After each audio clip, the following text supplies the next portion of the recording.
This is my understanding. I don't What think it wasn't clear to me anyway exactly why they made the decision they did. Hmm.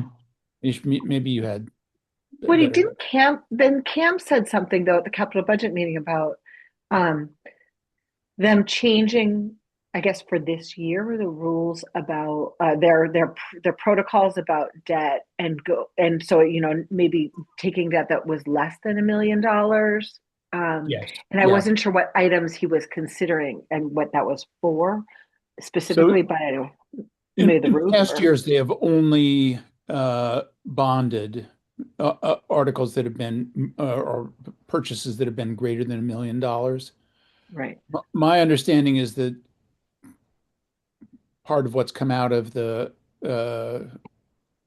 Collins Center review is that they are planning on bundling a bunch of smaller items that don't reach $1 million Oh, and okay. and will bond them. Dave could probably elaborate on that, but my understanding is that uh, the and articles that are some of the vehicle purchases, for example, They would bundle them. That makes sense. I didn't understand. will be bonded. Yeah. Hmm.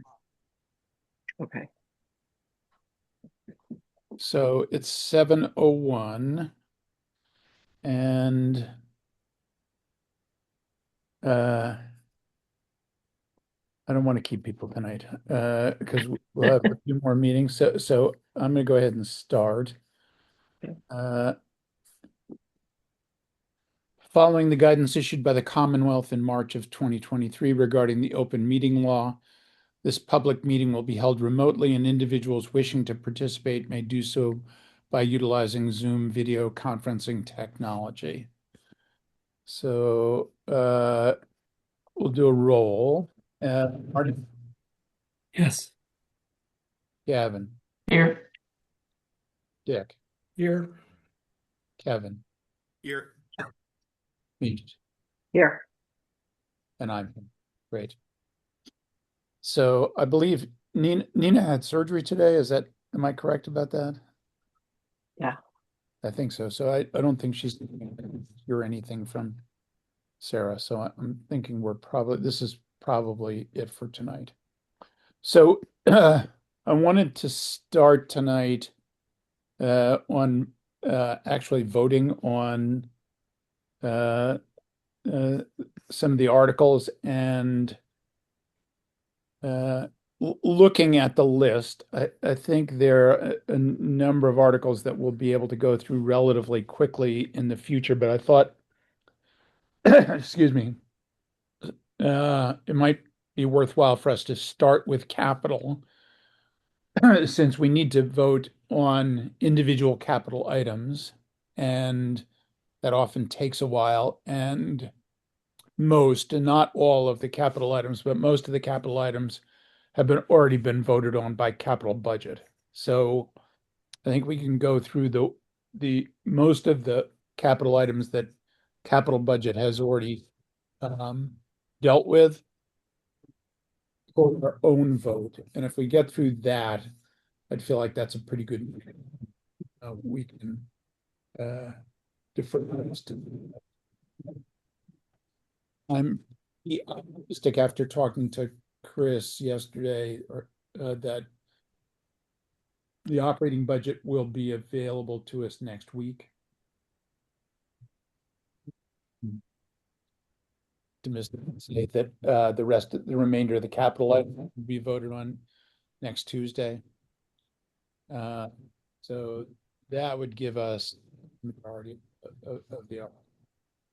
Uh, as I mentioned in the email, I've booked a meeting for the night of March 30th. That'll allow us to clean up anything that either changes or has not yet been voted on. The printer is expecting uh, the blue book uh, on April 1st so that he can. The timing of the blue book, if you recall from last year, is that it takes them about 2 weeks to set it and go through the process of proofing it and those kinds of things. They print it around the middle of April and then count on a week or so to mail it out to households, and with the idea that it should arrive about a week or more before town meeting. So that that would give them ample time. If there's a little cushion built into that. Town meeting is the 4th of May this year. So getting it out to the households in the 3rd week of April would be terrific.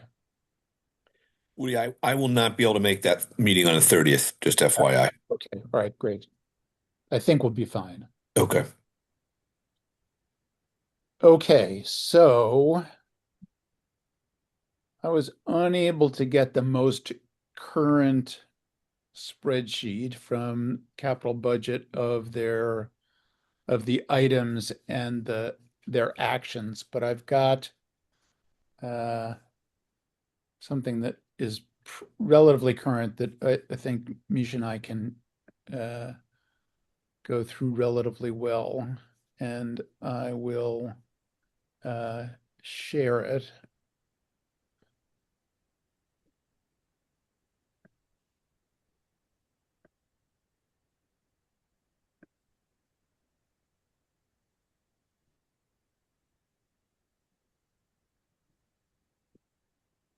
Okay, can you see this? We're seeing your notes, You're seeing your my- notes out. Oh, great. Okay.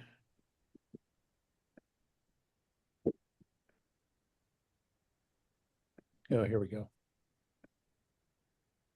That do it? Same. It's your notes out. That's weird.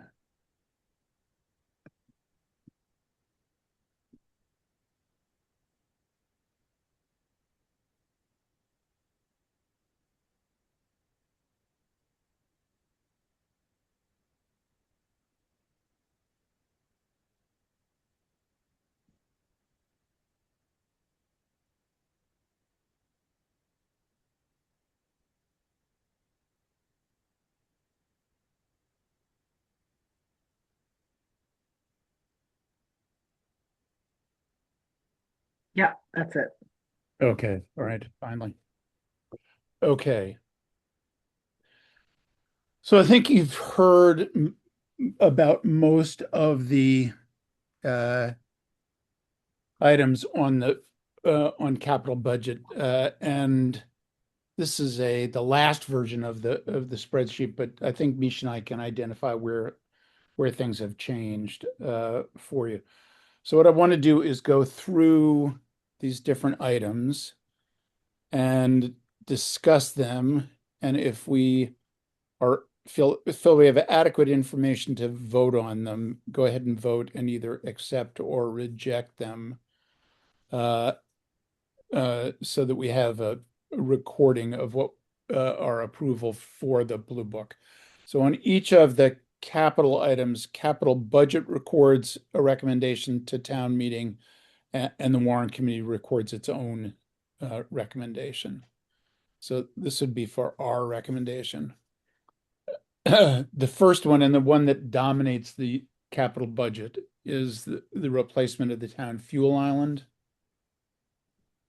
The requested amount is 1,725,000.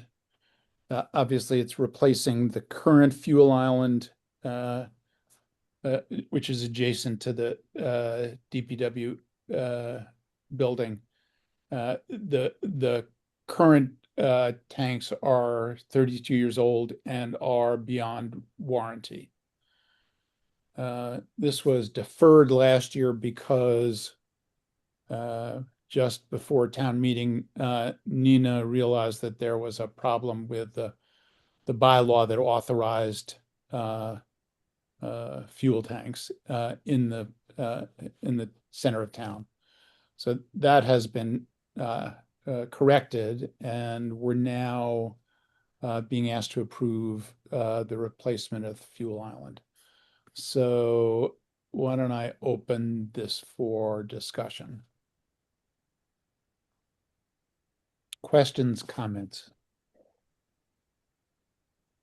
Is Kevin still planning on doing do we know if Kevin is still planning on doing the public hearing on this?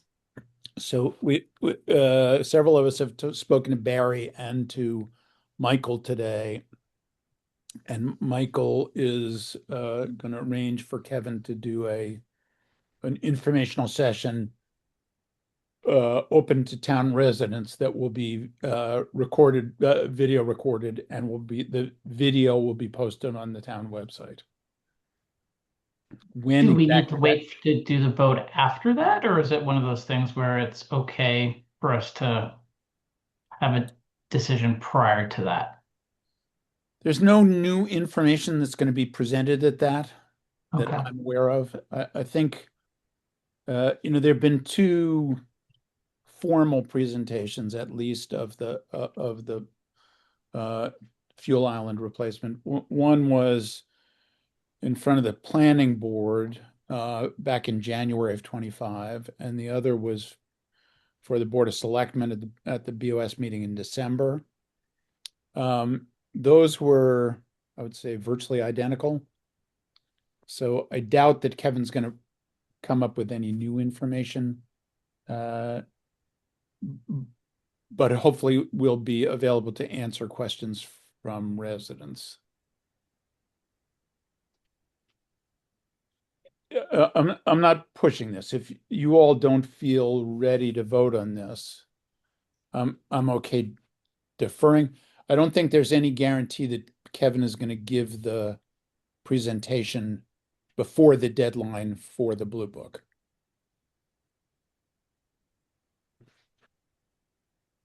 And do you mind if I asked for the liaisons who were with capital budget, it was you and Mish, right?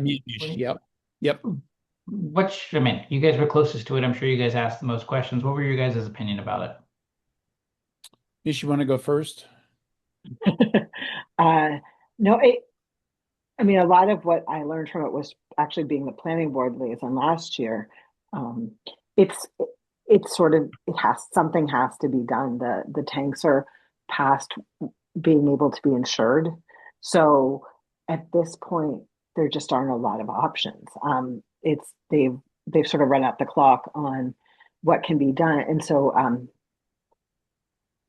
it's clear that the other sites that they considered within the study that they did aren't appropriate. The other sites around that area, around the DPW building.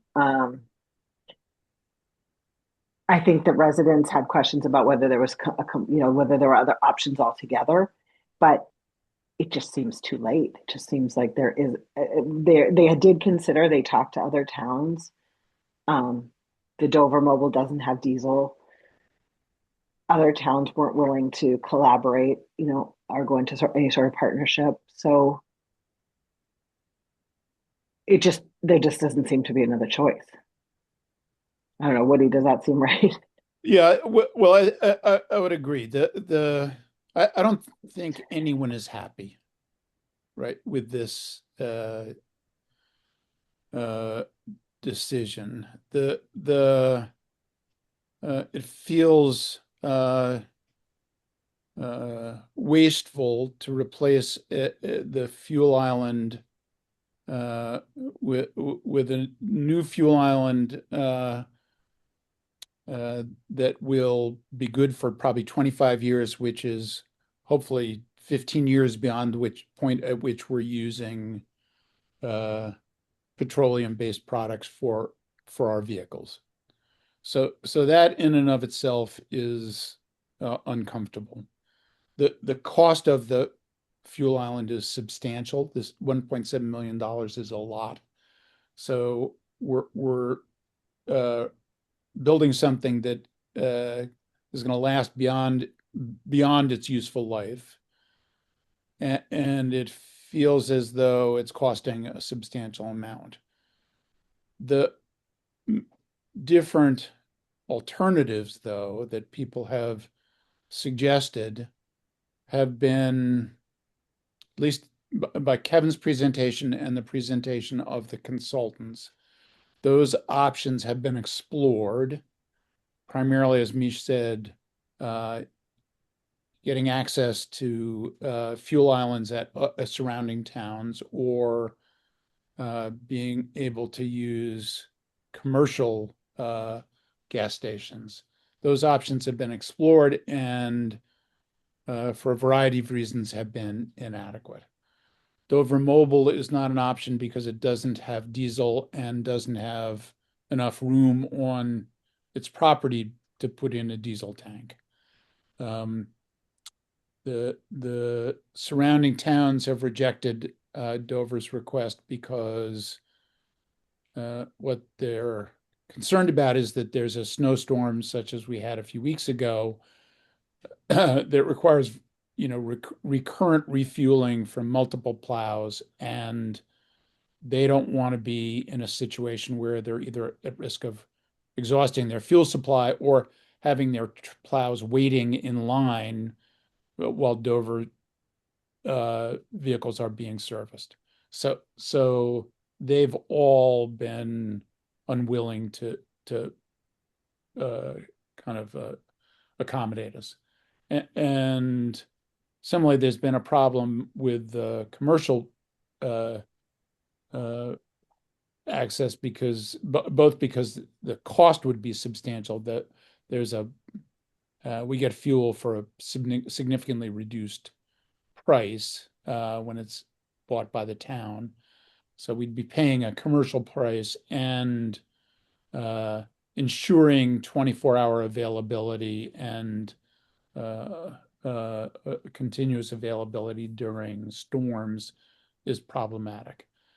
So we have no way to confirm that those options have been explored completely, but Kevin and the consultants both say they've done due diligence on these things and do not believe either option is a possibility.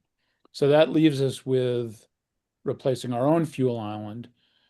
And there's been a lot of discussion, as I'm sure everybody's aware, about where on the DPW site the fuel island should go.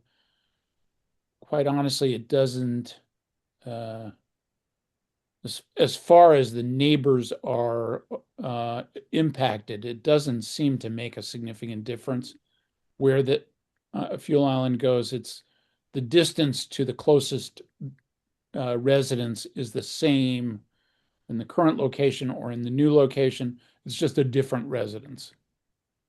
And it is true that there may be noise and a variety of other things caused by the fueling.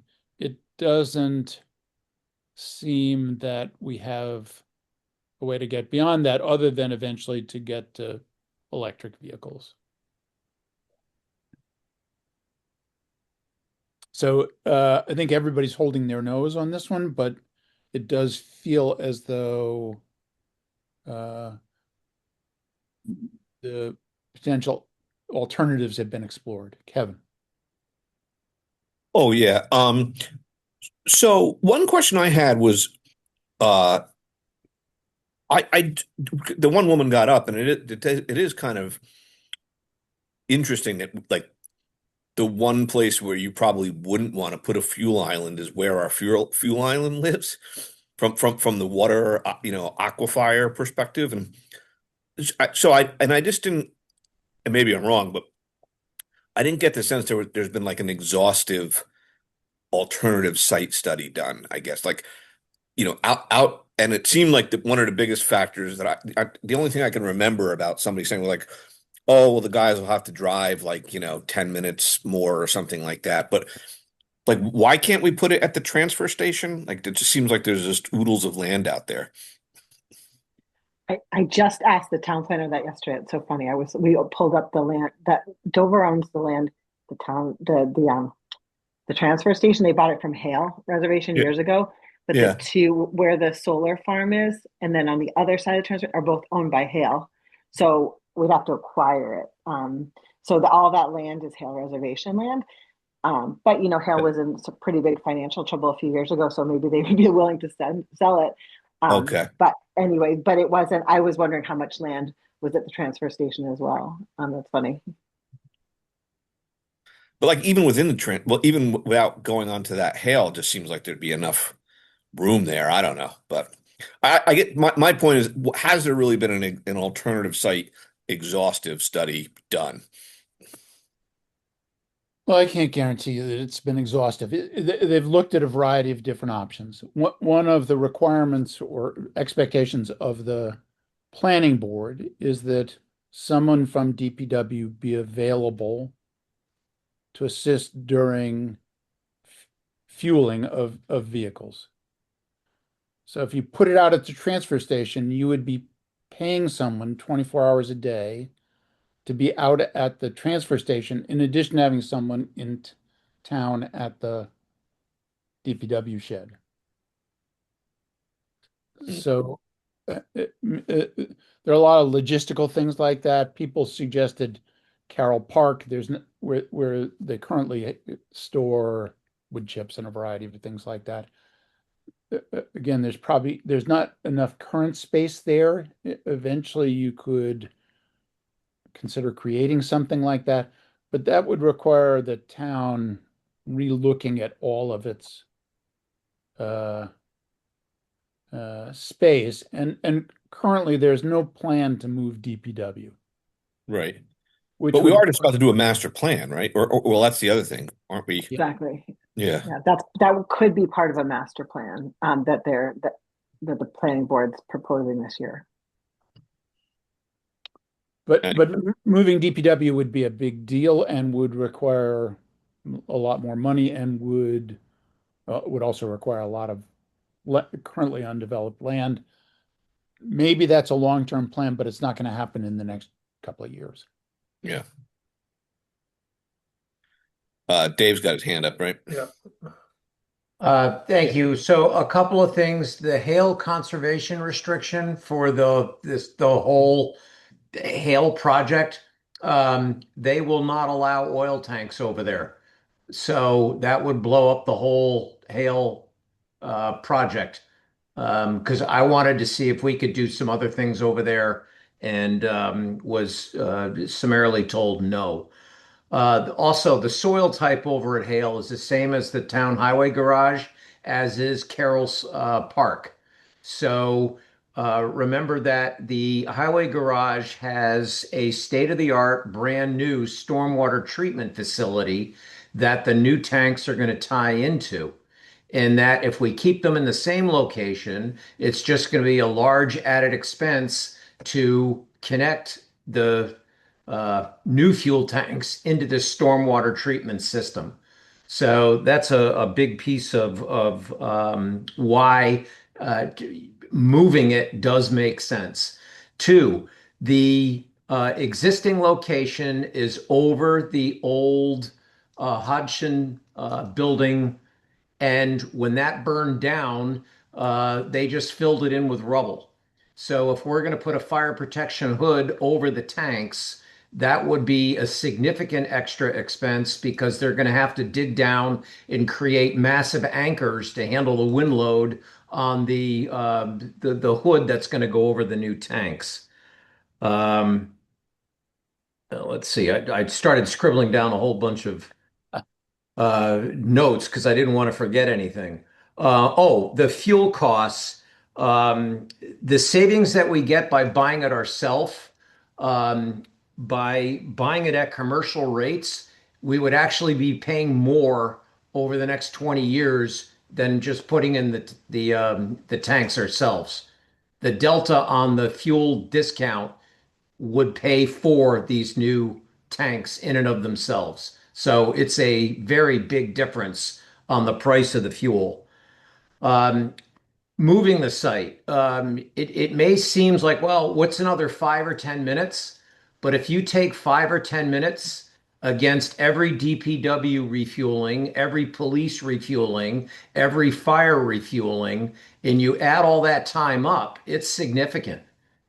Not to mention that we would have to secure the new site, as you mentioned, Woody, but it's the security of those new tanks. Otherwise, anyone could go over and do whatever they wanted, or help themselves to the fuel. Um, So just from a layman's standpoint, when you say it's tied into the stormwater system, does that mean if there is a leak, it will at least get captured and not go into the environment? So if there is a leak, it's probably the best place for there to be a leak. Is that the layman's understanding of what you're describing? That is what I've been told, Gavin, that the Okay. new stormwater treatment system that has been installed there is designed to catch any small spill. I don't know if you guys have watched they actually did a video of these tanks and what they do, and they pretty much heat them up till red hot. Then they take massive weights and try to puncture holes in them. I believe they shoot guns at them, and it goes through the first layer of steel, but does not penetrate into the second layer of steel. So these new tanks, um, given the limits of human engineering, these are about as safe as humans know how to make them. And so if there is a small spill on the surface, there's a stormwater protection system to get it. If there is anything that get any fuel that gets into this system, it is filtered out and will not go into the environment. So um, I just wanted to share a couple of those tidbits as you went through it. Woody, you did a great job, and I raised my hand. I had a whole bunch more, but you covered a lot of it. So. Other questions? Dick? Yeah, I just want to, I just want to reiterate the efficiencies of having it at the Public Works building are huge as compared to if it's, not there. I mean, just think about the trucks and the crews and everything coming in and out. So I think there's a huge efficiency component to having it there. I also think this whole notion of where you put it to stay away from the, aquifers and groundwater, we've got so many wells in town, so you're going to upset somebody no matter where you end up putting it. Because they'll be close and they'll have their well, or maybe it'll be by an aquifer. And the other part of that is, I mean, Dave, I was just going to follow up a little bit of what Dave just was saying. The mobile station, it's interesting, the mobile station spill years ago wasn't because of a tank failure or a line failure. It was human error. The guy was filling up the tank and didn't pay attention, and everything overflowed. So, um, He anyway, fell asleep. fell asleep. Yeah, it was Christmas Eve. He had had something to drink and he connected the pipe, crawled back into the cab, and fell asleep. So, at any rate, so I just wanted to mention those items. One more that the neighbors had mentioned is they're concerned that they're going to be watching every headlight come around into the garage. And so Kevin has agreed, as the have both chiefs, that ordinary and regular refueling will only occur during daylight hours. I, that upsets me a little bit in that, when you move next to a public works facility, you're buying into the fact that there's gonna be trucks. And when there's a snowstorm, you're gonna have trucks that are gonna make noise at night, getting their sand and their salt, and that's part of living where you live. Like living next to a school, you hear school bells, or you used to. I'm just thinking, and so Buses. I don't know that I hate that. I hate having to make a concession based on, on that, but But it's just for whatever. regular refueling. It was just regular refueling that they would do, as I understood it. It Correct, wasn't, there correct. wasn't If there's still a going to be. snowstorm and a truck needs fuel, they're going to pull up. Other questions, comments? And are we aware, is there going to be any sort of, I don't know, if this lady's got his complaint, plant some trees between wherever they're at the edge of the DPW border or whatever to block the view or do something so you could avoid some of those restrictions of being, So of not being able to there fuel are it in? actually trees along that border Okay. currently. I don't know if it's an impenetrable screen, but there's a pretty good kind of foliage screen that currently exists. Yeah. I don't think there's much. I don't think the noise is going to be abated Come on. significantly by any other measures. Okay. No. I've never been behind the thing. I've only ever been in front where parking for the Dunkin' Donuts, so I don't even know what's back there. Good to go back there and get your flu shot sometime. And if the driver does fuel at night, we should put him in the town pound, Yeah, that's right. right? Oh, That's right okay. there. So That's right over there, isn't it? That little brick or that little stone Yeah. wall. Yes, with the runaway goats and sheep from 1800s. Yeah. So I am looking for a motion then that says the warrant committee recommends that the sum of $1,725,000 be raised and appropriated from available funds, borrowed, or any combination of these methods for the replacement of the town fuel island. Do I have a motion? Moved. Great. And a second. Second. Great. Kevin, Yes. Dick, Yes. Mish, Yes. Marty, Yes. Gavin, Yes. and I'm a yes. Great. So I don't think most of the rest of them will be as controversial. So looking down, the Wilson L culvert needs to be replaced, but that's been deferred for 2 years. There are several vehicles that are due for replacement by DPW. The first is a 2016 Ford F-450 dump truck body with a plow and spreader. That's $135,000. It's at the end of its recommended lifespan, and the capital budget has recommended replacement. Questions or comments?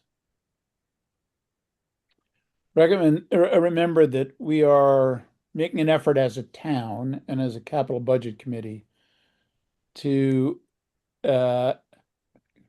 schedule regular replacement for vehicles such as this, rather than waiting until things fail, at which point it becomes an emergency, and we end up kind of clustering a variety of capital purchases all at once. So we're looking to get on a regular schedule of replacement for a number of things. This is an example of that. Any Question. discussion? What happens to the old one? Do we get any trade-in value for that, or is that 135 inclusive of whatever the existing one is worth? And They do try and get trade-in for it. There's a complicated process because of the whole municipal purchasing process and all. They go through approved vendors. They don't just go to the Miracle Mile and buy a truck, basically. right, They have to go through vendors that have been approved by the state, and it limits things, but it also kind of sets a standard for how the trade-in works and that sort of thing. But is so that, we it's actually still the get rid. We question actually that get Kevin rid of the asked. old one. We don't keep Yeah. it like as a backup or something like that. We No, get they're rid of- traded in. Oh, Yeah. okay. All right. Gavin, Yeah, so just to clarify, is this the net or the gross for the 135? Like that's the price of the new one, or that's the price of the new one netted against that, such that, hey, the actual number might come in a little bit less as a result. my understanding is that this is the actual price, and what we get back, which is somewhat unpredictable, then would come back in free cash. Okay. The motion can also be written to reduce the purchase price by whatever the trade-in is. It depends how the motion's written. There's two ways to do it. Both ways, though, the trade-in will come, the town will benefit from the trade-in. Is this all going to be bonded? I heard you say, Woody. So I don't think it's been completely settled yet, but my preliminary understanding from Chris this week was that they were going to bond the vast majority of the capital purchases this year. That was their plan. So to this issue of trade-in, will the bonding amount be at the gross amount, this 135, or the net amount? And if it's the gross amount, you're going to be over borrowing for these trucks, right? Yeah, the answer is I don't know. It's gonna be the net one way or the other because it's either gonna go back to free cash or reduce the purchase price. Well, once you bond though, Dave, you're going to be paying interest on that money for some number of years. Agreed, but we would not bond whatever the trade-in would be. Oh, you'll know that before you actually go out and bond. We've got to. What do you mean you got to? You can Well, bond. we won't know what to bond if they haven't bought the truck and gotten the trade-in value yet. Well, typically there's a project list in the bond indenture that'll list the projects and the costs, right? Will you know at that point before you float the bond issue? That was obviously my assumption. Again, these are good questions to how the actual motions are worded for town meeting. Okay. Thank you. Any other discussion? For the people, for at least who have seen the capital replacement cycle, is doing one truck, and then I see there is another dump body with plow deferred to fiscal year 28. Does this catch us up, or do we still have a whole bunch of dump trucks that are really, really old that we need to replace? This is catching us up to some extent. For the most part, the capital budget is going to defer at least one purchase. Mm-hmm. Uh, so, and there are still other vehicles in the system that are due for replacement. Okay. But for example, there's a fire engine that is coming up for replacement in either next year or the year after. Okay. Okay, so I'm looking for a motion. Warrant Committee recommends that the sum of $135,000 be raised and appropriated from available funds, borrowed, or any combination of these methods for the purchase and replacement of a Ford F-450 dump body with plow and spreader. Do I have a motion? Yeah, moved. Great, thank you. Second? Second. Great. So Kevin? so that means we don't need to deal with the trade-in value here, or is that I don't think we what have to Marty deal was? with the trade-in value here. That decision will be made as they decide about bonding. Okay. Yeah, just to mention a quick search on Google, it's like $35,000 used or something like that. So, it's a decent amount of money. That's not trivial. No, exactly. So yes. Dick, Yes, sorry. Mish, Yes. Marty, Yes. Gavin, Yes. and I'm a yes. Great. So, the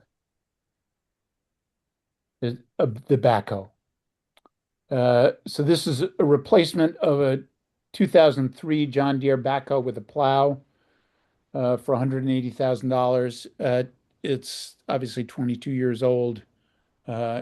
It's requiring increased maintenance costs and is significantly beyond its expected life. So capital budget has recommended that it be replaced. Questions, comments? All right. Warrant Committee recommends that the sum of $180,000 be raised and appropriated from available funds, borrowed, or any combination of these methods for the purchase and replacement of a John Deere backhoe with a plow. Do I have a motion? So Yeah, moved. Okay, Kevin, and a second, Mish? Yep. Okay. Kevin, yes, Marty, Yes. Mish, Yes. Gavin, Yes. Dick, Yes. and I'm a yes. Great. I think the last one is the tractor with mower. Uh, so this is a replacement of the 2016 John Deere tractor with mower. I think this is for the cemetery. Am I correct about that, Mish? I think the cemetery was the DPW 4, the C1, the one that is got deferred. I see. This Okay. this one's the one for parks and things. This is part for Park and Rec. Yeah, I Okay. think. Yeah. Questions? If not, Warrant Committee recommends that the sum of $30,000 be raised and appropriated from available funds, borrowed, or any combination of these methods for the purchase and replacement of a John Deere tractor with mower deck. Motion So moved. and a second. Second.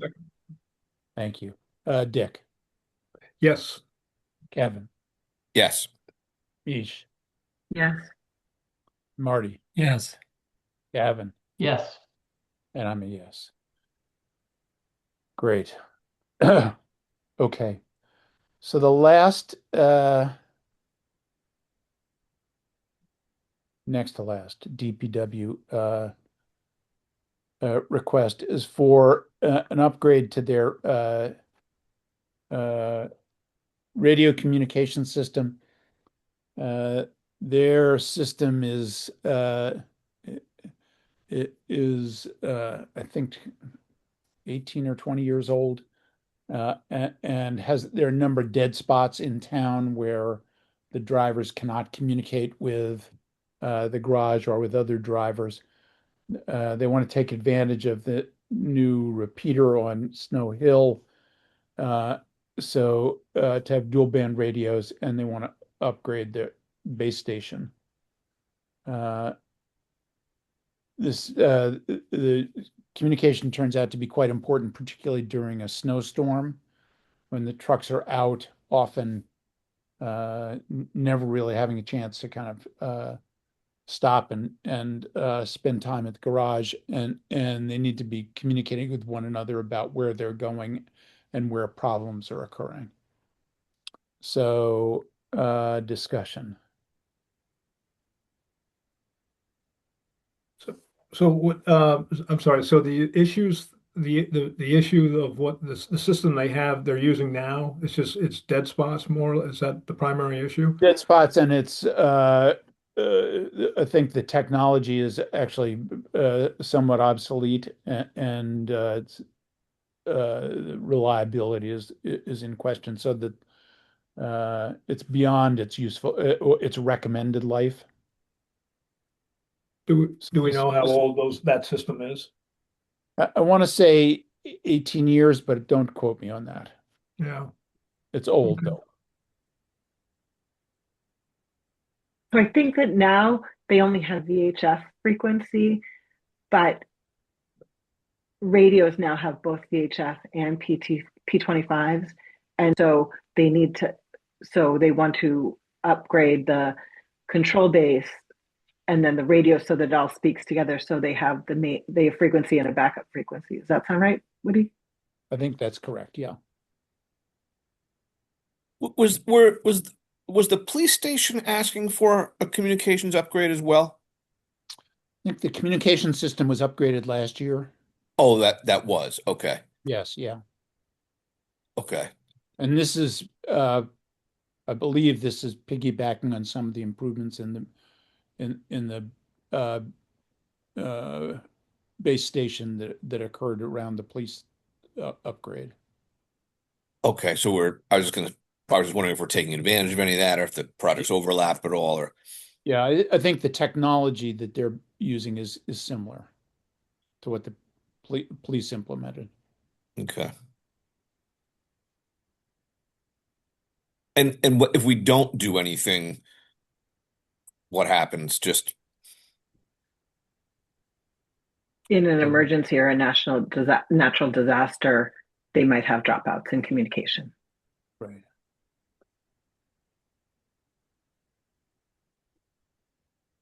all And right. they'll be back asking for replacement next year.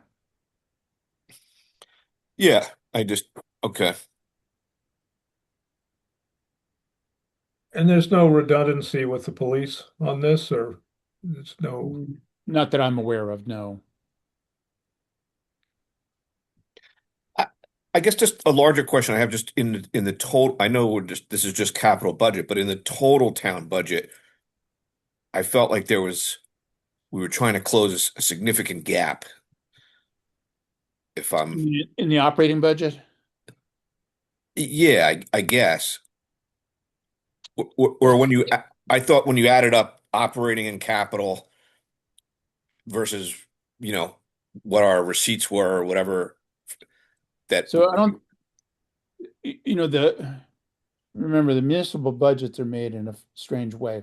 We we we we determine our expenses and then we adjust our revenue yeah, by setting the tax rate. So what is true is that the operating budget is in pretty good shape this year. I think the increase is about 2.5%, which is I would say remarkable, and they deserve a lot of credit for that. The We have a lot of capital expenses. The biggest to a substantial amount are the fuel island and the new roof at the high school and the high school gym. Uh, but but uh, we have a number of other capital projects. Remember that the impact of the capital projects depends on how you finance them. right. Whether you try and pay for them outright or whether you bond them, in which case you're paying for them over a long period of time. And right now, I think the expectation is most of these are going to be bonded. So the impact on the annual budget is not as great as it might be. Okay. But it is, I find it somewhat challenging to think that we're being asked to approve uh, the components of the budget without having a clear sense of what the entire budget looks like and how, Yeah, yeah, yeah. right? I uh, Chris and I have talked about that. We've talked about it with Michael some. I do think there are ways to at least get closer to us having a picture of the totality while we're kind of analyzing different components. Uh, it requires things being put together in a more kind of expeditious way than they currently are. And I think that's the hope in the future that we'll have a better sense of what the budget is looking like as we start to look at different components like this. Just for clarification question, is this something like town meeting where, look, we can go and we approve things, and if we somehow find oh crap, we have a hole that we need to fill, we can come back and say, actually, we reconsidered and we approved something, but we're gonna change that. Because I'm just thinking of, I think it's kind of probably along the dimensions that Kevin's thinking of. Look, if they survived so many years with dead spots, it strikes me as one of those things. If we're truly pushing the wall against something, could you punt it a year? Or will it make that big of a difference? I understand for cops you need to get somewhere, but if it's we need to find $150,000 to close a budget gap, is this are these approvals something that we can always revisit? in the future? So Or is our it once we approval, say yes, then so that's it? we don't make the budget, Yeah, right? The, the Board of Selectmen and the town administrator make the budget, yeah, and then we make a recommendation to town residents whether or not to approve the budget at town meeting. yeah. So what uh, we're addressing here is whether or not we would recommend to the residents to approve this if the Board of Selectmen and the administrator decide to include this in the final budget. So they do have the option not to cut some of this. Mhm. Our approval doesn't necessitate that the capital request make it into the final budget. What we're uh, expressing is our support for including it at this point. And should it be included, we're saying that we would recommend it to residents to approve. Yeah, I always get confused well, because I understand we don't like we make the town does these things, we make recommendations and then they figure out the revenue side. I guess what I'm trying to understand is, and again, this is my rudimentary understanding of this, but there's some cushion we have in our levy that we could spend and appropriate things without having to do like a Prop 2.5 override because we've approved all this stuff that would require more than what you're legally allowed to do without going back to the town and asking for an override. So I guess I don't want to be approving things that in totality add up to where we're in putting the town in a position to like go do a 2.5 prop override. You know what I mean? And maybe we're just so far away from that it doesn't matter $150,000. But that's where I struggle.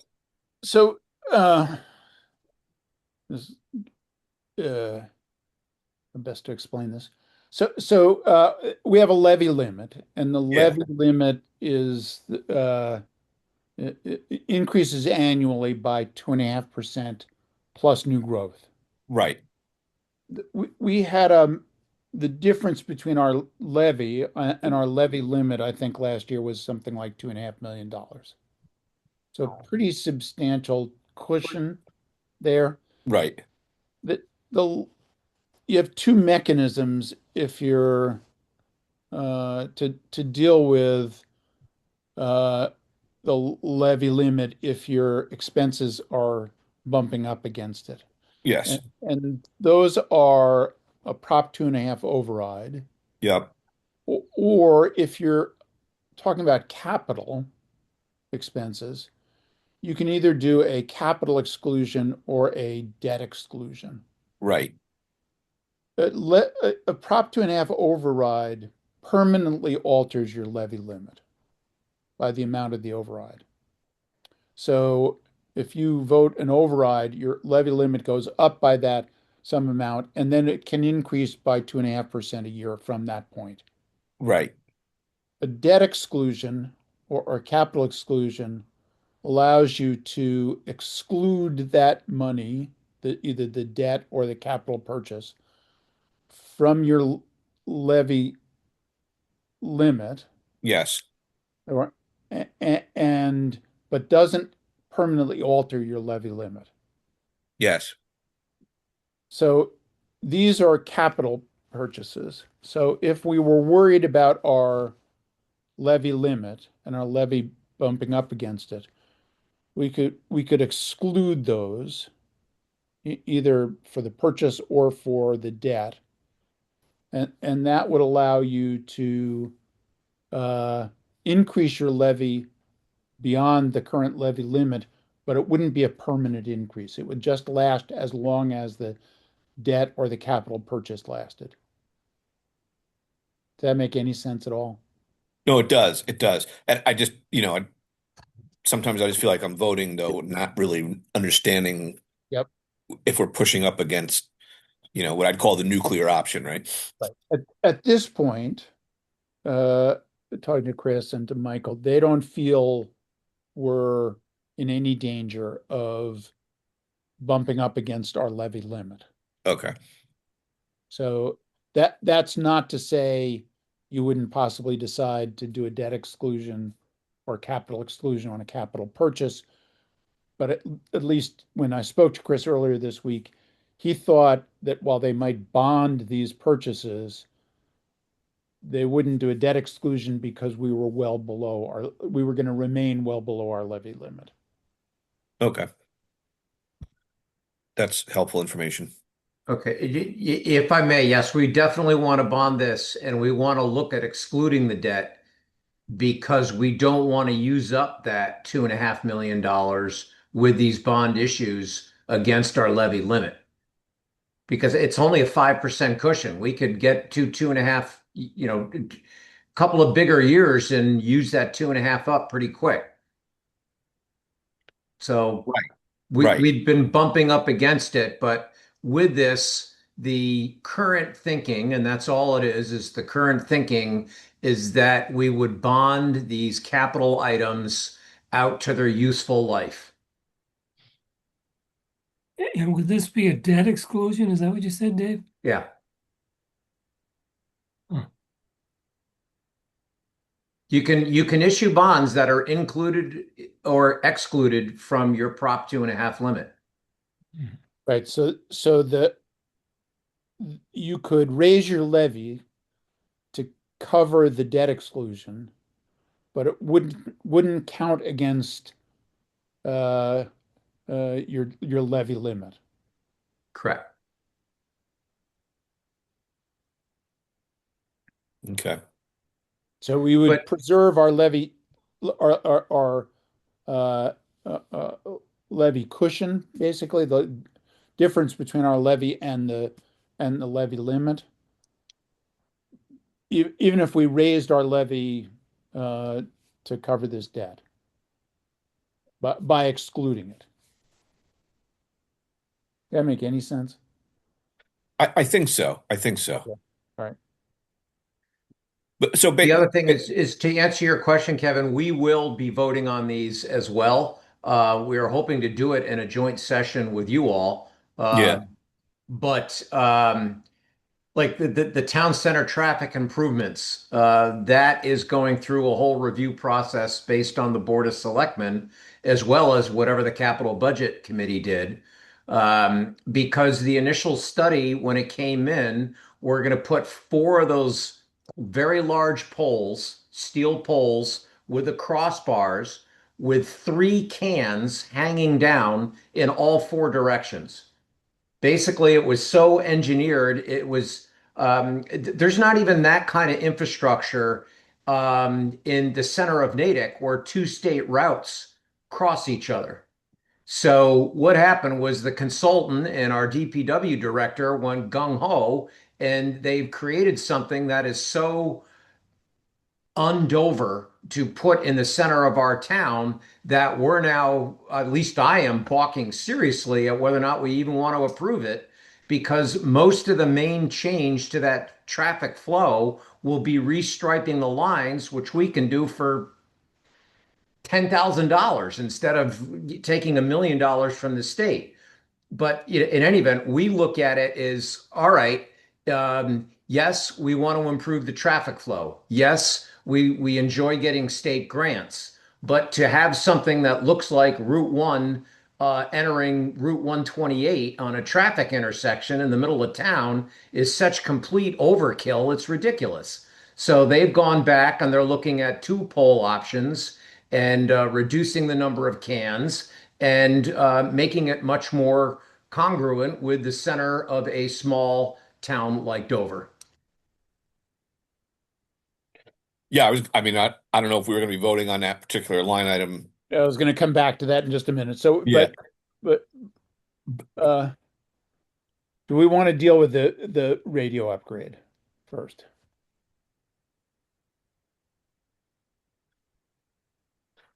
Yeah, I'm not, again, I don't have a problem with the radio upgrade.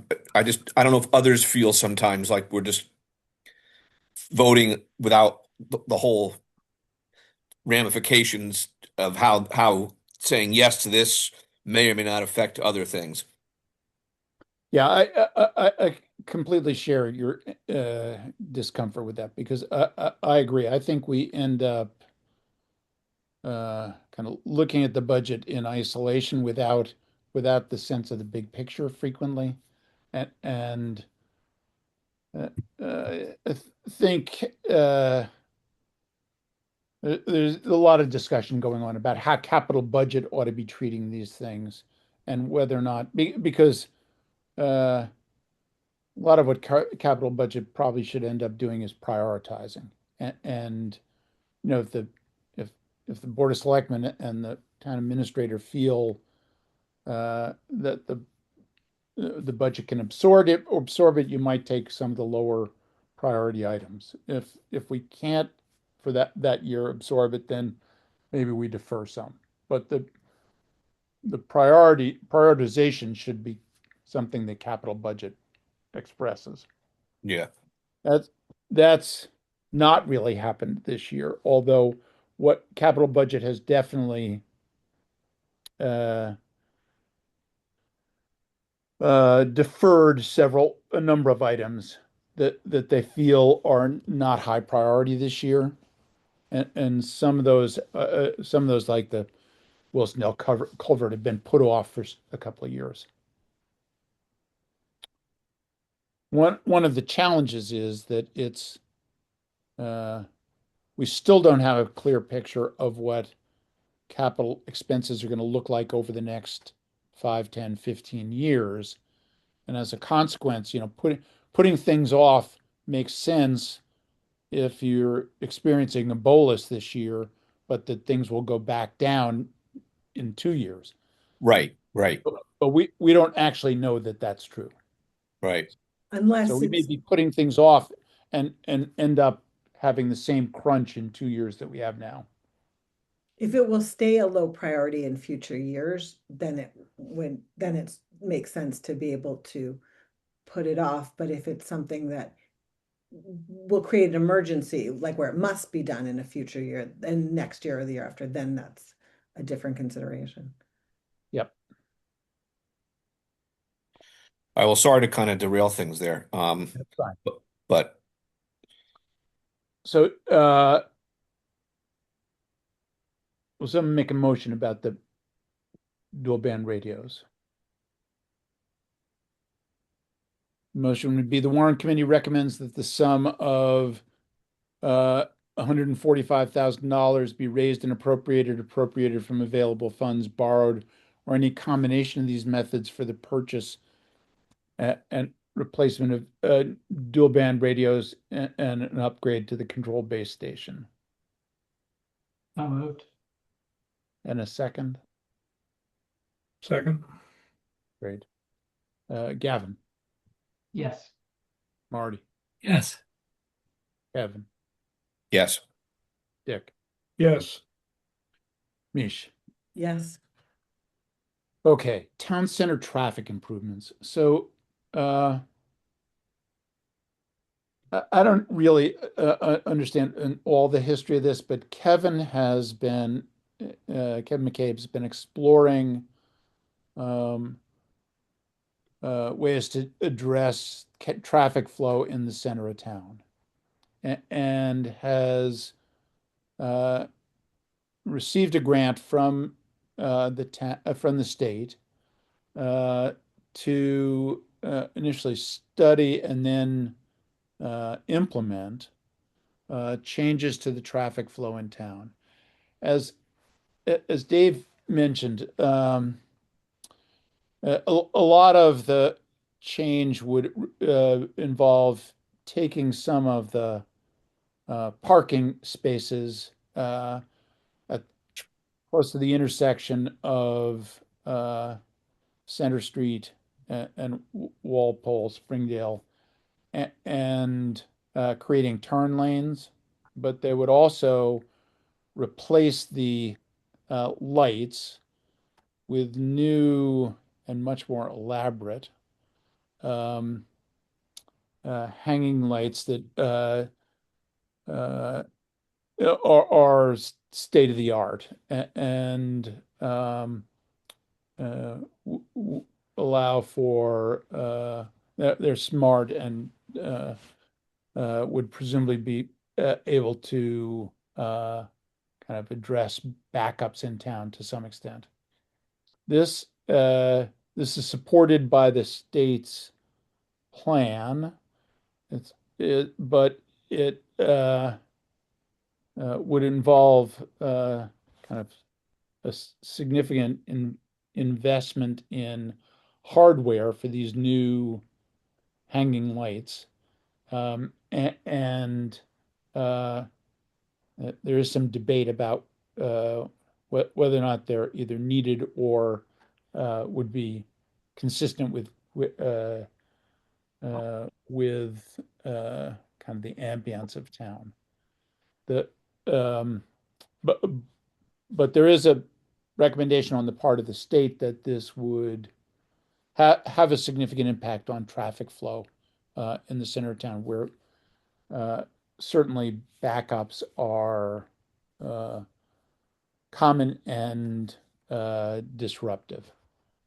So the original idea was Kevin was going to request $600,000 to implement the new plan that had come up with the state. They were able to get grant money to fund the vast majority of the purchases and replacements. So he's now asking for $150,000 to implement the design. As Dave said, there's discussion going on at the BOS to decide whether or not they're going to endorse this project. And I'm perfectly happy to defer this until the Board of Selectmen actually express an opinion about this. But that is the kind of request. It's $150,000. The grant is, I think, $1 million, isn't it, Dave? I believe it's $1 million now. To do the implementation. So there's a substantial amount of money on the table from the state to implement these changes, but they may not be ones that people support. My understanding is that the majority of the 150,000 are to buy the light poles that are black and have kind of the indentations. They're more ornamental versus raw steel that you see again at a Route 128 on-ramp intersection. So we've been doing this more than you can imagine, is driving around and looking at intersections. It's something that you never normally do, but look at them and how many poles, how many crossbars, how many cans of lights. And the other thing it will do is if you've ever seen an emergency vehicle in another town go right through a light because the light changes and it's got that flashing strobe on top, we will get one of those to allow emergency vehicles to go right through the intersection. It does have smart technology. There will be handicap upgrades both to the buttons that are pushed as well as the sidewalks themselves. So there are definite merits to this. It's just that the consultant went for broke, and I think he gets paid on the size of the contract. And I don't know. I was joking how many cans, because again, you go to the center of Natick, and there are two state routes with a left turn on all four directions, a right turn on all four directions, and a through lane. And they seem to do it with two lights hanging in each direction. So we just want to make sure that we're not forever changing the look and feel of the town of Dover inadvertently because of an overzealous contractor from MassDOT. So Dave, does the grant then become 150,000 versus the million or the 600,000? Or how does that work? The grant, I believe, is $1 million. The 150 that we're asking is what the state will not pay for, which are the ornamental poles. So if you drive through Natick or Wellesley or Needham and you look at the traffic light poles, If they're black and kind of fluted like a column, that's the decorative pole that we're talking about. And the state doesn't like those, apparently. They won't pay for They them. won't pay for that. They'll just give you a raw steel. They like them, they just won't pay for them. It's an upgrade. Is this whole project though this has been approved and it's happening? We have received the grant. We have had 2 rounds with the engineer that MassDOT hired on our behalf. The first review was with the business owners because they wanted to significantly change the traffic pattern of Dover Mobile in that little on-ramp. The business owners fought very hard against that, so that's been revised. And then when we came back and said, why do we have to have 12 cans on 4 poles for a sleepy little intersection when many more major intersections has significantly less required infrastructure? So again, they have come back. We have not seen them yet, but they have 2 options: 4 poles, 2 poles, all to make this, less an on-ramp to 128 in I don't know, Yeah. Framingham versus Dover. But Dave, I appreciate about the character of the town and you calling it a sleepy intersection, but the backups there are significant. And if you are you confident that in downsizing the proposal, you're still going to deal with the problem? That will you'll still alleviate the problem. Great questions. It is my understanding that the vast majority of the relief to traffic for the morning and evening commutes will be afforded by a dedicated through lane in both directions, as well as a dedicated right turn lane, Walpole turning on to center right in front of the Dover Mobile. So it's the through lanes by repurposing the parking that is going to give us the relief. Okay. The lights are all for safety, and the consultant kind of shot himself in the foot because he goes, open with the intersection is incredibly safe. I'm going to knock wood. The intersection has a very low incident of accidents for the amount of traffic that goes through there. And then they turn around and goes, well, we need to do this for safety. And again, there was just enough pause. I don't believe that we're going to stop the proposal. I don't believe we're going to downsize the proposal. We're just going to make sure that whatever infrastructure is put in is just more in character with the town rather than, again, if you had seen what they were proposing, I mean, just imagine I was those at that huge meeting. crossbars in 3 cans coming down. So when you drive down Walpole Street and you're looking at the townhouse and that beautiful view, you wouldn't see it. It's literally going to be blocked by 9 cans and in 3 crossbars. So that's what we're trying to bring it down. You can do this uh, basically 2 angled bars, removing 2 of the bars, and they can get away with 2 cans on each bar for each direction. So you're going from 12 to 8 and 4 to 2. So Dave, is this going to change the capital request? I do not believe so. If it does, it shouldn't be by a significant amount, and it would be down because we're buying less equipment. So it'd be reasonable for us to, if we choose to vote to approve the 150,000. That would not interfere with the town getting the grant and would allow for negotiation around how many cans, how the polls work. That is my understanding. Yes, you're giving a preliminary up or down vote to the Board of Selectmen and then ultimately to town meeting. And obviously, if it comes off, it's going to come off. But I don't see it coming off. I just see it either being implemented over 2 years, or what gets implemented is just less. I don't know how to put it.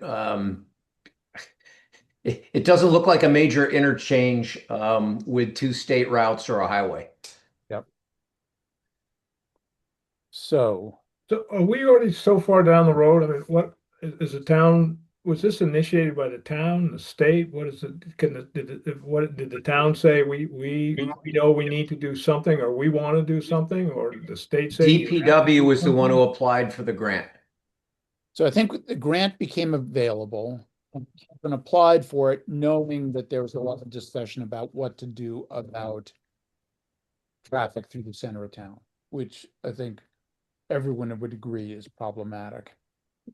So the initial request was for a study, and the study resulted in recommendations and a second grant that was for literally $1 million to actually implement the recommendations. So the the debate about what to do about traffic in town has been ongoing for several years. That's not new. Yeah. What happened was a planning grant became available from the state, which Kevin applied for, got, and then immediately after that, money came available to actually implement the plan. So Kevin also applied for that and also won that, which was $1 million. So there, as Dave's making clear, that uh, Kevin kind of pushed this, and in responding to grant funding that became available, and knowing that traffic was a problem, he kind of pushed this along. He probably didn't communicate as much as would have been appropriate with different people about the process as he went through the process. But I think mm, the there's general agreement that something needs to be done about the center of town. Yeah.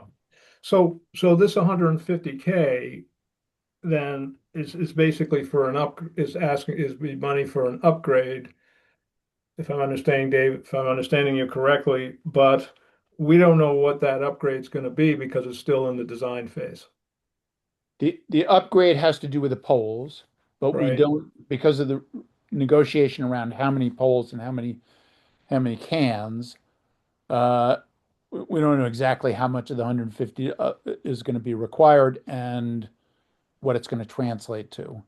But it would be, but the ultimate change in traffic flow, as Dave says, is going to be basically creating through lanes through that interchange, from both directions. Right. So that, and that's all covered with by the state, And that's if I covered by the understand this state. correctly. Obviously, I understand, we all understand the need to do something, but the 150 is, Purely to upgrade the nature of the poles and the okay, right. But we don't know what the plan is as to what we'd be upgrading. we don't know the number of poles or cans, but we know kind of where they would be. Yeah. And we know what the upgrade is.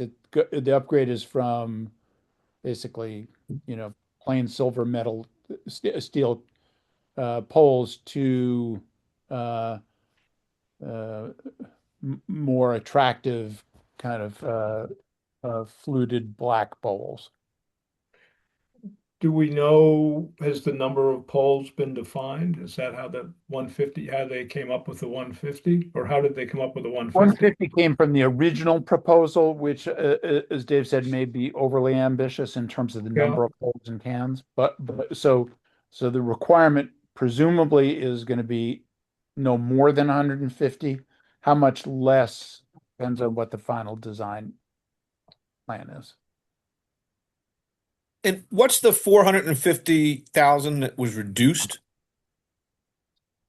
So originally, Kevin thought he was going to require more money to buy the poles and a variety of other things. He got funding from the state for most of that funding. That's why he was able to carve 450,000 off. So now the money that's needed is simply to upgrade the quality of the poles and the cans. Gotcha. Okay. I don't know. Has this been presented to the town, like the what the traffic pattern would look like, and maybe I missed those hearings. I don't know. No, it's actually something that I've requested. That I made that request to Mike 2 days ago that we do hold a public hearing to hear what the town says. Because again, what we're waiting on right now are the actual what do they call them? Dick, what's like an architect's rendering when they create on a computer what it should look like? Yeah. Oh, a conceptual schematic plan, a conceptual Yeah, plan. so that's what they're creating for us now is the view from each of the four directions on what it will look like, where the poles will go, and so on and so forth. So that's what we're waiting on right now at the BOS. So will that all be, so will the town be informed about all this action before town meeting? That is my hope. The Board of Selectmen has not been fully brought up to speed yet because this is all in motion. So my question then would be, is this asking for 150K premature?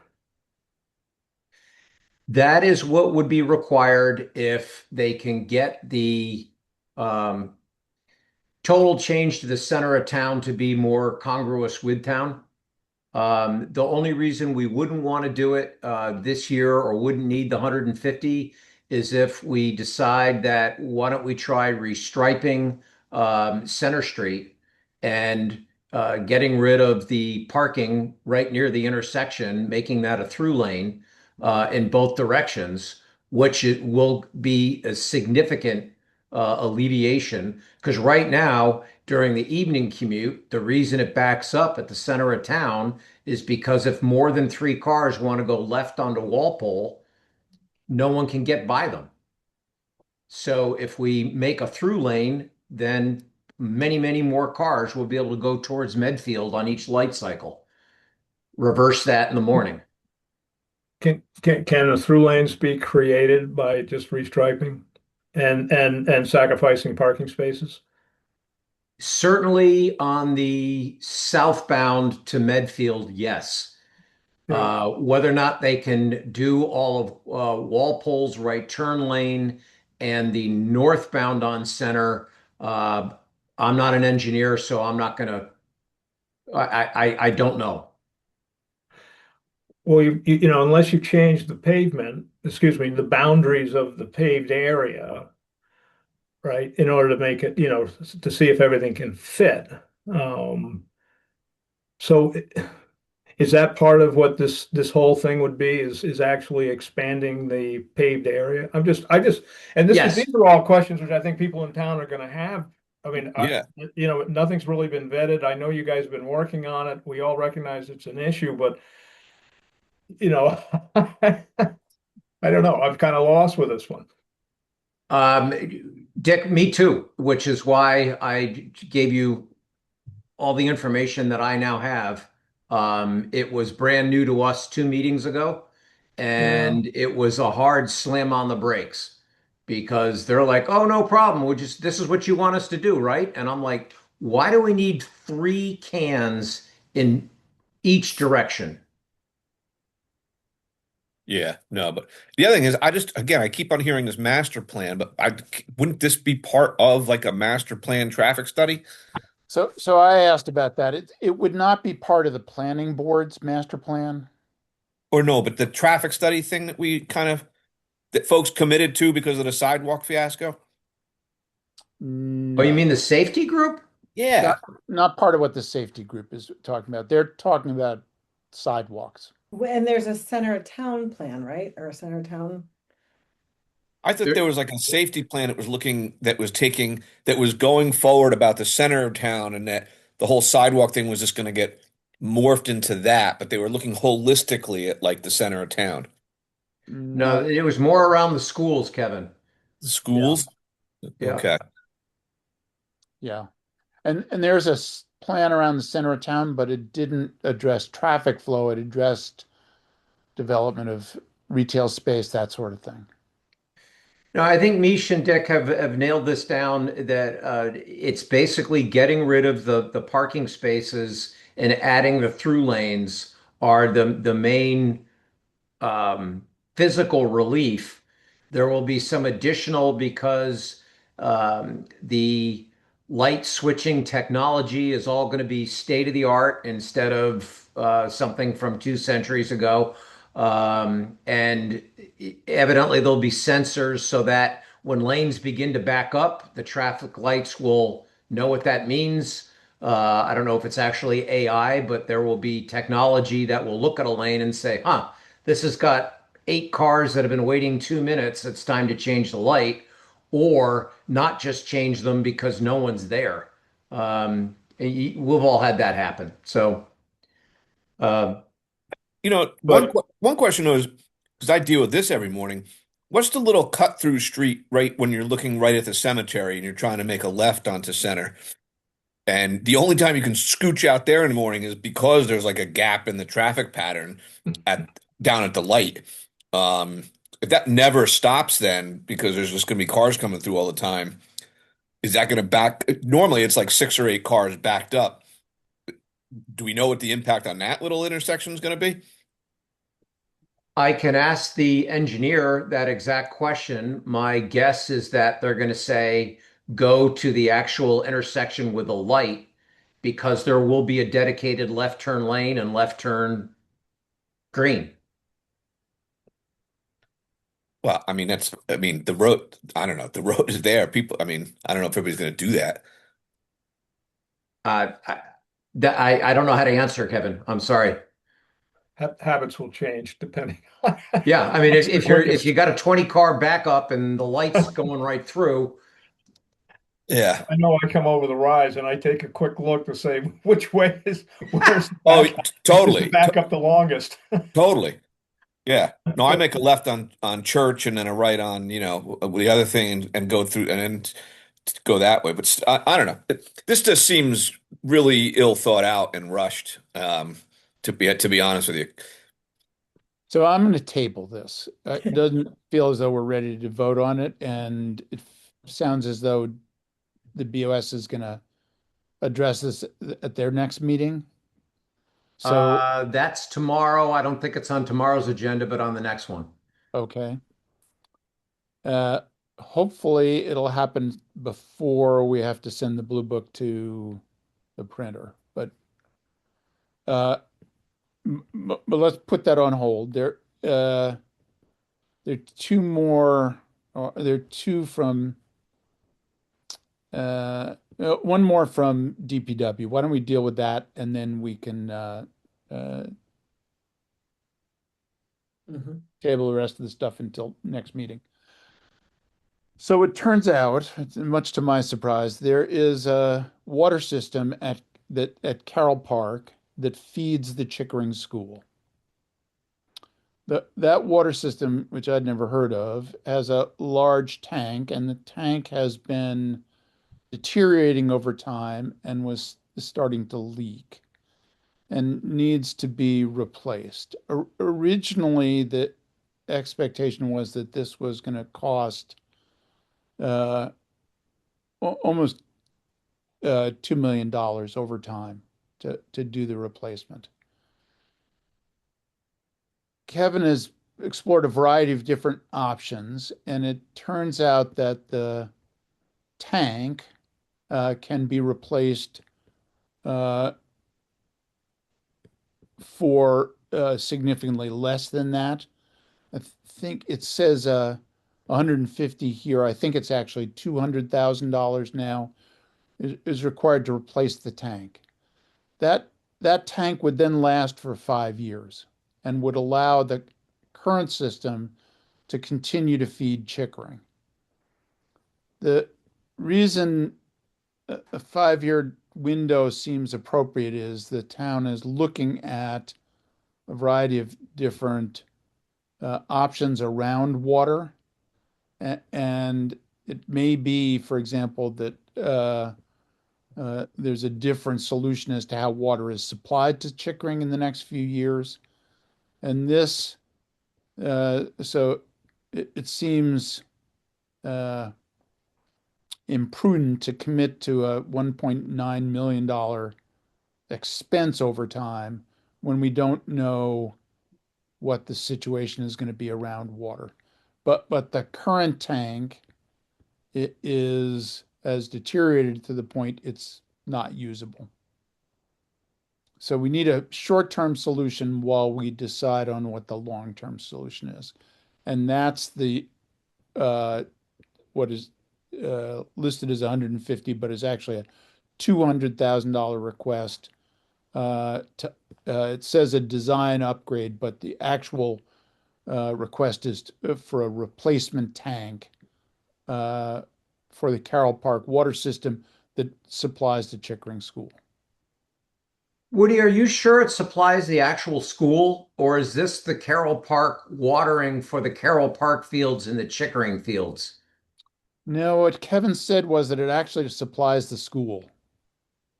Now, I have no independent confirmation of that, but that is what Kevin said when he discussed it at capital budget.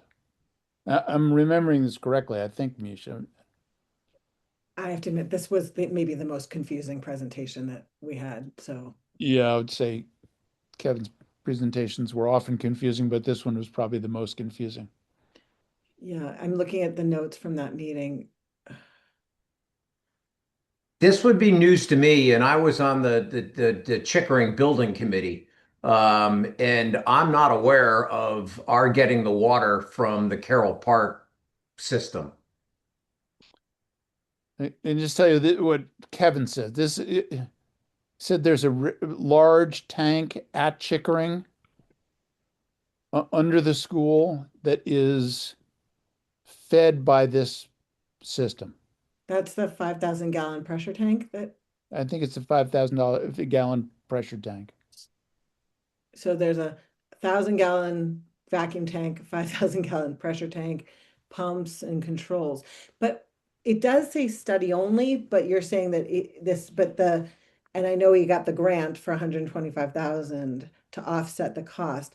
So when he raised it to 200,000, that included implementation? Well, what it turned out was that they were originally going to try and repair the tank so Right. that they could get another several years of useful life out of it. It turned out that the cost of replacement is almost exactly the cost of repair. So they're proposing to replace the tank, which would buy them several years, and hopefully in that time it would be clear what the long-term solution is going to be for water in town and for Chickering, and either they may require a much more elaborate construction of a new system, or maybe it goes on town water. All I can say is that just the cost of capital on $1.9 million request at 3 or 4% rates makes, if it truly will last for 5 years and we can defer whatever we have to do for 5 years, seems like a pretty good trade. Seems Assuming like we a good actually need to do. bargain. I agree.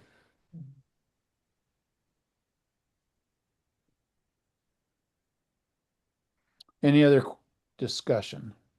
So the way it's written, it says study only. It's not, this is implementation also. This is implementation. This is actually the original proposal was a study for that would result in a $1.9 million replacement.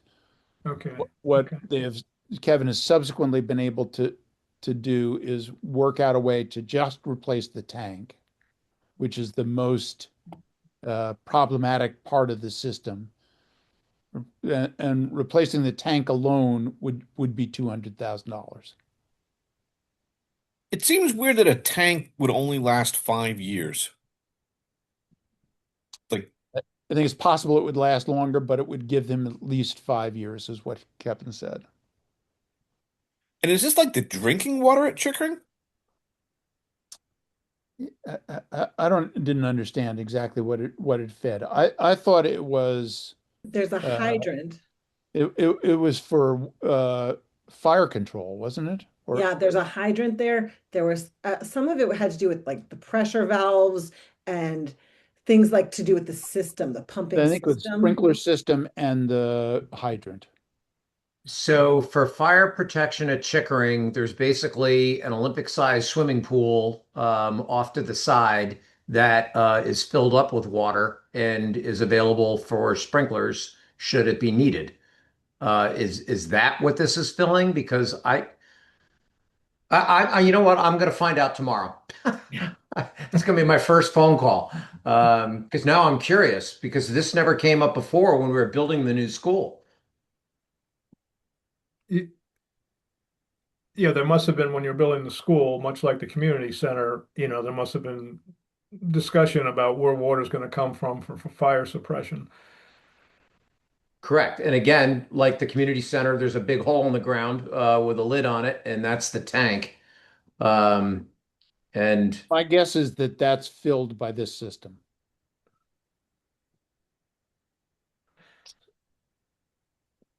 So Unless you now have, we're talking about safety, not only drinking water, but this is safety. yes, yeah. Yeah. I don't know. I don't know if I mean, I don't think I'd have enough information to vote either way on this, on Woody. All right, I'm happy to try and get more information from Kevin and see if I can establish what this is actually doing. Uh, why don't we suspend it here? We have a meeting next Wednesday, and I think the hope would be that we'll have the rest of the information about the capital projects that we uh, need information on, and we can finish the remainder of the capital proposals. I think the rest of them are fairly straightforward. The roof is a big one, but it's straightforward. The roof is a big one, but it seems straightforward.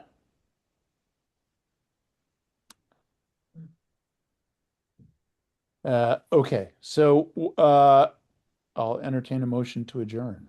Actually, do we need to approve minutes from last? We do, thank you. Yeah. Yep, everybody should have gotten them. Mish sent them out.